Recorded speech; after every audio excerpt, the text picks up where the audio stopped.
मेरे toppers, welcome to the channel. अब हम आ गए हैं चैप्टर 3 पार्ट 2 पर। पार्ट 2 में हम पढ़ेंगे government, global enterprises and joint ventures.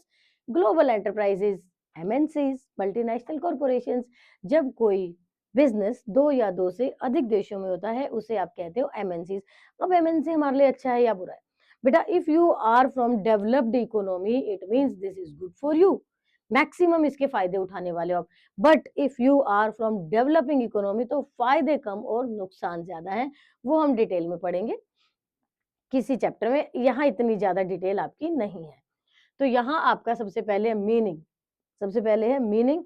एक बार वर्ड टू वर्ड पढ़ लो क्योंकि ये आपको याद करना है।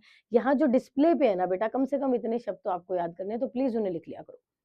Large multinational companies with operations in multiple countries. Multiple का मतलब हमेशा बहुत ज्यादा नहीं है, दो या दो से अधिक, टू और more than two countries. They process huge capital, they process huge capital, उनके पास बहुत पैसा होता है, तभी तो दूसरे देश में जाके बिजनेस करेंगे। कहाँ जाते हैं नॉर्मली? जहाँ चीप टेक्नोलॉजी है, जहाँ चीप लेबर है, जहाँ अवेलेबिलिटी ऑफ रॉ मटेरियल है, जहाँ नियर मार्केट है। ये आपने क्लास 10th इकोनॉमिक्स में भी पढ़ा था, लास्ट चैप्टर में, ग्लोबलाइजेशन वाले में। Advance technology, international marketing and centralised control, कि वो एक जगह पे बैठ के हर जगह पे हर देश में जो उनके बिजनेस यूनिट्स हैं उन पे कंट्रोल कर सकें। They bring foreign investment, create jobs and increase competition. अभी मैंने आपसे पूछा था कि कहा था, बताया था कि एमएनसीज अच्छी भी हैं और कहीं ना कहीं बुरी भी हैं। अच्छी कैसे है बेटा? बहुत सारा फॉरेन इन्वेस्टमेंट लाती है हमारे कंट्री में, ठीक है। जॉब क्रिएट कर रही है हमारे कंट्री में, ठीक है। एम्प्लॉयमेंट जो है वो बढ़ा रही है, ठीक है। एम्प्लॉयमेंट बढ़ने से पॉवर्टी कम हो रही है, वो भी ठीक है। बट किंतु परंतु एमएनसीज के नुकसान भी है। क्या? Work pressure, target, target achieve करने हैं, 24/7 पीपल आर वर्किंग। बोलो मैम जॉब तो 8 घंटे की होती है, उसके बाद यहाँ स्ट्रेस रहता है। बेटा, टारगेट्स दिए जाते हैं, यहाँ कंपटीशन बहुत हाई है। इस मार्केट में पैसा तो है, इस फील्ड में टर्शरी सेक्टर या एमएनसी जो भी है इसमें पैसा तो है, बट मेंटल प्रेशर भी उतना ही है। एमएनसीज में काम करने वाले अच्छे से समझ सकते होंगे मेरी बात को। तो ज्वाइंट वेंचर, टू और more companies joint to share resources. दो या दो से अधिक कंपनियां जब मिल जाती हैं अपने रिसोर्सेज को शेयर कर लेती हैं। साथ में टेक्नोलॉजी रिस्क और प्रॉफिट भी शेयर करती हैं। साथ में टेक्नोलॉजी रिस्क और प्रॉफिट भी शेयर करती हैं। और ये हेल्प करती हैं। ये क्यों क्यों जुड़ी बेटा, क्यों जुड़ के एक हो गई? ताकि नई मार्केट में एंटर कर सके, ताकि कॉस्ट को कम कर सके और प्रॉफिट को बढ़ा सके। तो ये होते हैं joint ventures. Public private partnership, triple P, PPP, public private partnership. जैसे बिजली, बहुत बिजली चोरी होती थी, बिजली का बिल भर के ही राजी नहीं थे लोग। सरकार ने क्या किया? पब्लिक प्राइवेट पार्टनरशिप कर ली। अब अगर 2 महीने बिल नहीं भरते तो 2 महीने खत्म होते होते आपकी बिजली कट जाती है, फिर बिजली के दफ्तर जाकर बिजली चालू करानी पड़ती है।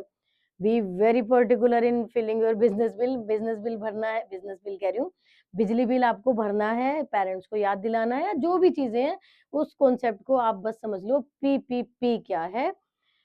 Public private partnership is arrangement where the government collaborates with private companies to provide public service or infrastructure, roads, hospitals, parks, ये बेसिक अमेनिटीज।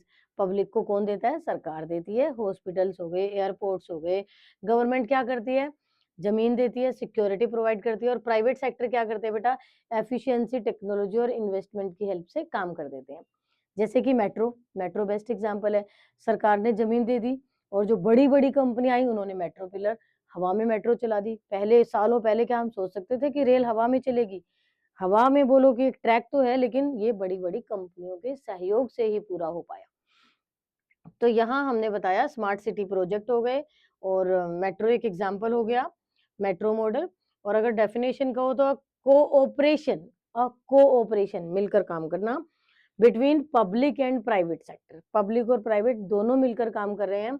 क्या कर रहे हैं बेटा? रिस्पॉन्सिबिलिटी शेयर कर रहे हैं, रिस्क शेयर कर रहे हैं, इन्वेस्टमेंट शेयर कर रहे हैं, ताकि पब्लिक को ज्यादा बेटर दे पाए।